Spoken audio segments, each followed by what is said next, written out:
in that press conference, there was a prepared statement agreed upon by now our the people who was in charge of us, that he would make they would make a certain statement. And as I look back to it, it was made to look like we had fled the country, that we had gone out of our country and not received out of our country. Because it was not our will and our desire to leave the Philippines. And so, but as the President gained more health and vigor, and there was more pressure to know what was going on. So, in the next few days, we were descended upon of suits after suits after suits and after suits, until all of us were sued for one thing or another, from smuggling to criminal acts or whatever, or all kinds of cases, including my grandchildren. I had 4 grandchildren then, and the eldest was the only one who could walk. The 3 could hardly walk. They were so young, and yet they had smuggling cases against them.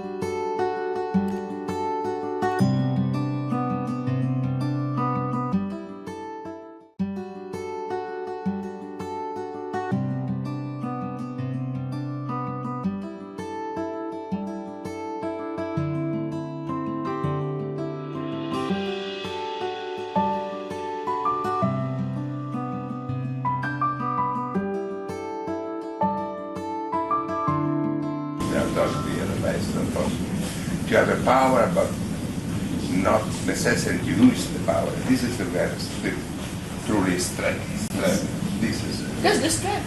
And then he said, you have a pistol, but you don't that is why pistol. yesterday, Maestro, I said to you, he said to me, darling, the art in the use of power. Power is never used, it's only felt. It's like a gun with 1,000 bullets. The moment you use that gun once, it's no longer 1,000 bullets. It's already 999 bullets. So how can this man be bad? Yes, he was rich. He became very rich. Yes, he became very powerful. 20 years. Yes, he had all of this power because of his love of. He went. When you go intensity to infinity, it is extravagance of the highest order and excessiveness of the highest order. But yet that extravagance was not used against man. It was used for man. Then that is the life of this man. It's not just the peripheral and so what was so very touching about this man, everything in his body failed. His heart, his lungs, his kidneys, his liver, his pancreas, his name it, every single organ. Every other day we were told this is going to be this is going to be that, this is going to be this. It was only one thing that did not fail him, his spirit. To the last 5 minutes, I said, Ferdinand, BONGBONG is here. It was very touching. BONGBONG's here. All the doctors were gone. Your son is here, BONGBONG. Immediately opened his eyes, looked around. So first looked, saw BONGBONG. Looked, he saw me, he saw his daughter, he saw his family. And then he smiled, and then my family was there. He closed his eyes, gone, finished. And BONGBONG, like a miracle, was starting to, it was like, I give you my legacy. I give you me. You are now to be born from me. I die as you live. That is not my motherland, where I grew up and was born.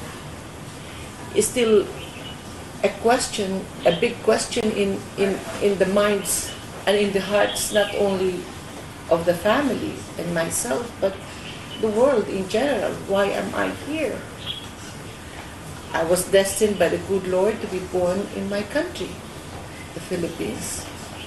And the reason for this commitment and obsession for a going home of the Marcoses to the Philippines is not only a matter of human right that I want to do this. It is an obligation, it is a responsibility to God. It is a pursuit of the divine will and divine right to do what is right and to bring him home where he can have eternal rest in his motherland. And this has been a question on the Marcos minds and those who are loyal to the vision, the principles, the goals that we have been committing ourselves and to millions of Filipinos. Why are the Marcoses here? This started some years ago, over 4 years ago, when we had problems, economic problem, because of the ideological difference in the Philippines. The Philippines being a very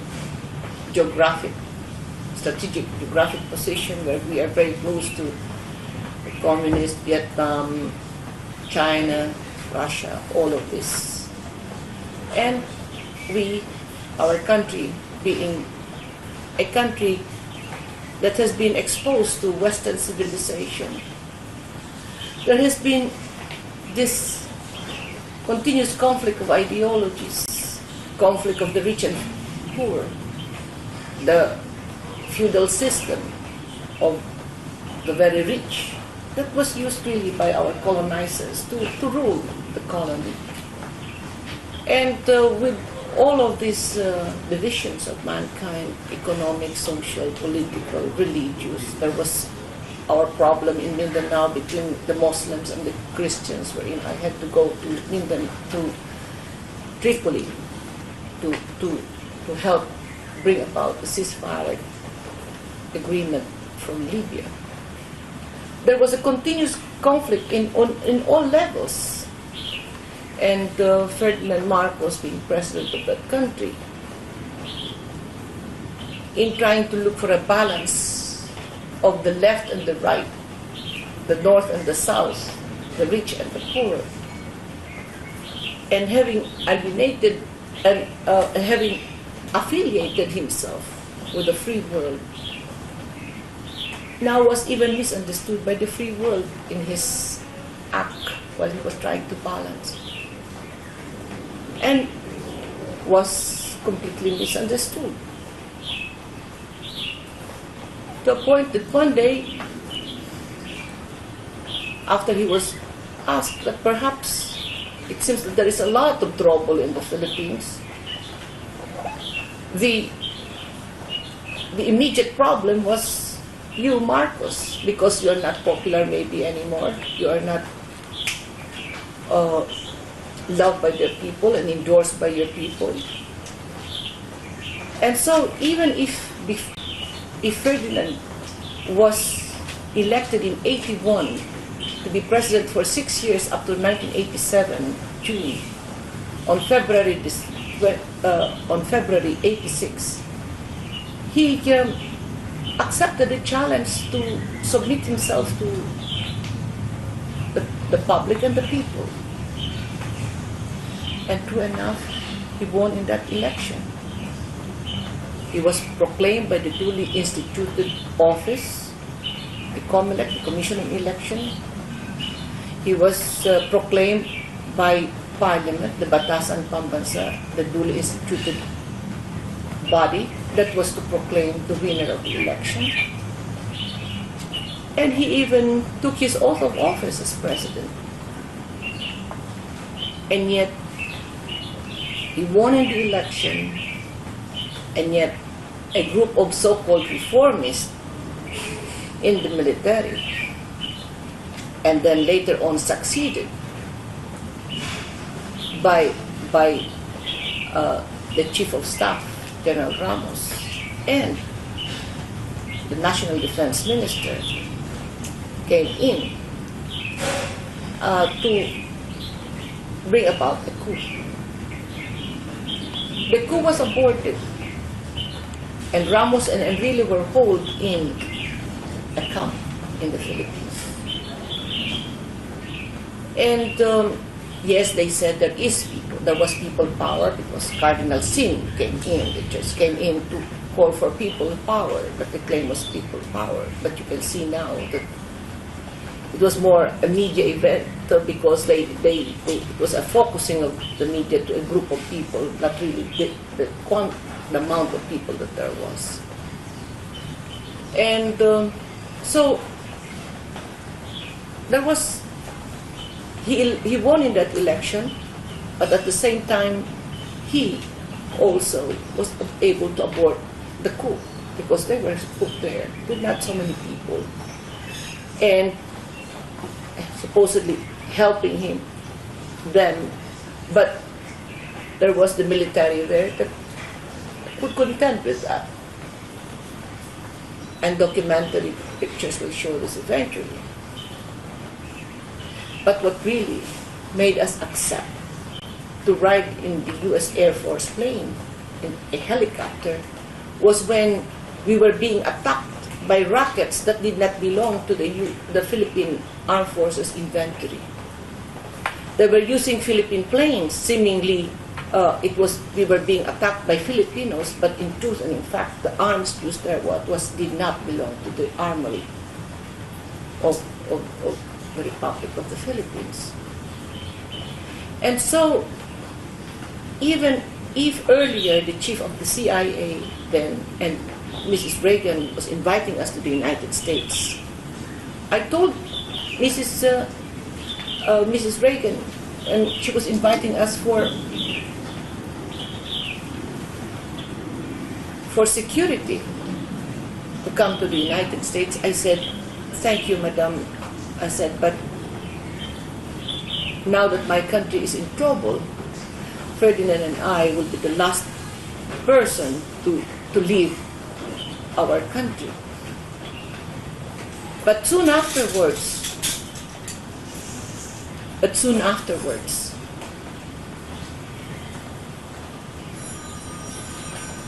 when we were being attacked by rockets, the president finally and I, seeing my children and grandchildren's life being endangered, we may be ready to give our lives for our country, but the children did not yet have the will. And so we asked the children, my daughter and my son, to leave us and bring the children out, but they would not leave their parents behind in the palace. So finally, we accepted to ride the U.S. helicopter to go to Clark. And when we were in Clark Air Base, which is about 40 minutes by helicopter from the palace to Clark Air Base, and we were there, very soon after we were told if there is where we had to get out of the Clark Air Base, because now Clark Air Base was being surrounded by Filipino communists, and we were a danger being there. So the president said, so bring us then to Ilocos Norte, Paway, my home province. And so I prepared a plane, and me seeing the plane was quite small, so I was getting already a little suspicious. My woman instinct was saying I was going to feel danger. I looked at the plane, but the plane was small, so I said, this cannot go trans-Pacific. And going to the Pacific from Manila to Honolulu alone would be about 10 to 12 hours. So I said, looking at this small plane, I said, this will not bring us out of the country very far. They must be honest bringing us to Ilocos, which is a small plane, which is only about an hour at the most away. True enough, we got into the plane, thinking we'd be brought to Ilocos. 1 hour passed by, 2 hours passed by. Then it's a little But meanwhile, the president was not too well, so I was very disturbed more about him than the length of this time. But after about 3 hours over, I said, where are we going? This is 3 hours already. And I don't see us landing yet. True enough, it was becoming dawn and we were going down, and I was looking down, and it was an island. It was not an island that looked like any of the islands of the Philippines. I am very knowledgeable and I am very familiar to our terrain of our country, even from air, because I campaigned in the 7,150 islands of my country. And so as we were going down, he said, the general said, we are going down because we are going down to Guam, because we could not land in Ilocos Norte because there are communists that is ready to attack us. They're waiting for us in Ilocos. So this is terrible. Then I leave. And so the others, history from Guam, because the president got very sick and he had a high fever. And so I said, just bring us to any place where there is a first-class hospital. And right away, the sooner we get him there, the better. So yeah, the thing was to Hawaii. And when we got to Hawaii, we were brought in Hickam Air Base, and we stayed there for over 1 month. And we were in a cottage, half of which was a group of people from the Philippine Embassy and the military, the State Department, that was watching and hovering over us. And the 90-plus members of the staff and the family was in the barracks of Hickam. And I remember the president and I used to walk for several meters away at the clubhouse for breakfast, lunch, and dinner. But it was a very humiliating time, a very depriving time, because our things, our valuables, had not come in. And it was a very difficult time because we did not even have our things, our personal effects, to the point that even as early as in Guam and in Honolulu, in Hawaii, we had go to PX for things like toothbrush, toothpaste, milk for the children, diapers, and all of this. And we had no money because all of our things were deprived us. And whatever money we had was peso bills. We had no dollar. I did not even have a single dollar because we were of no intent of going anywhere but our country. And to this day, we are still wondering why we are here in the United States. And worse, after 3 weeks, when Ferdinand was starting to be without fever anymore, and he was starting to be stronger, and he was even able to jog a bit, going back and forth to the cottage down to the officers' club for breakfast, lunch, and dinner. They started to see that Marcos was getting stronger. After a few weeks at Hickam Air Base here in Hawaii, when the president was starting gaining more vigor and health, and he was no longer with a high fever as when he was taken out of the Philippines, there was a big demand for the Filipino community. We have a big community in Hawaii of Filipinos that wanted to meet with him. And also the media. Finally, those who were taking care of us inside could not resist but had to make us go on a press conference. In that press conference, there was a prepared statement agreed upon by now the people who was in charge of us. that he would make they would make a certain statement. And as I look back to it, it was made to look like we had fled the country, that we had gone out of our country and not received out of our country. Because it was not our will and our desire to leave the Philippines. And so, but as the President gained more health and vigor, and there was more pressure to know what was going on. So, in the next few days, we were descended upon of suits after suits after suits and after suits, until all of us were sued for one thing or another, from smuggling to criminal acts or whatever, or all kinds of cases, including my grandchildren. I had 4 grandchildren then, and the eldest was the only one who could walk. The 3 could hardly walk. They were so young, and yet they had smuggling cases against them.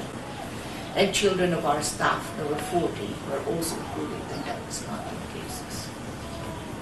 So we were taken out of the Philippines against our will. We came to the United States not in a Philippine Air Force plane or our own private plane, which we had 2 even before Marcos became president. We did not ride in our own personal plane. We were taken in a U.S. Air Force plane. This is the story why we are here, and this also still an obsession because it becomes more overwhelmingly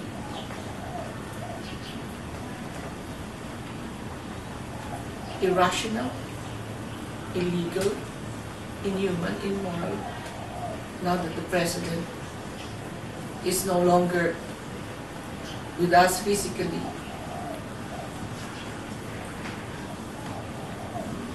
And even the authorities here have said to me, when he had a medical severance, that while Ferdinand Marcos is still alive, we have jurisdiction over him. But the moment, this was in April, when I asked the immigration chief then, but the moment he passes away, we have no longer any jurisdiction over his remains, for no government has jurisdiction over the remains of any dead human being. So when the time came, at 12:40, I remember Ferdinand passed away September 28, 89. We had not even come back to bring his body from the mortuary where it was prepared for his lying in state in the house. At about 5, 6 in the morning, we had a wire coming from our lawyer saying that the Federal Aviation Board would disallow to have any carrier or U.S. carrier bring the remains of Marcos home. I had not yet really even begun the overwhelming grief of a lost one. I had to again face the shock of another inhumanity to man. So this is the cause we are fighting for. Not only for justice, for freedom, not only for man's right to all of these great principles for justice, freedom, and democracy, but we are fighting for a divine right, a divine will, that the Philippines be our motherland, and it is in the Philippines that we can call our home. And it is only in the Philippines that Ferdinand Marcos can lie in peace, in eternal peace. So the documentary in cui appare lei e il Presidente.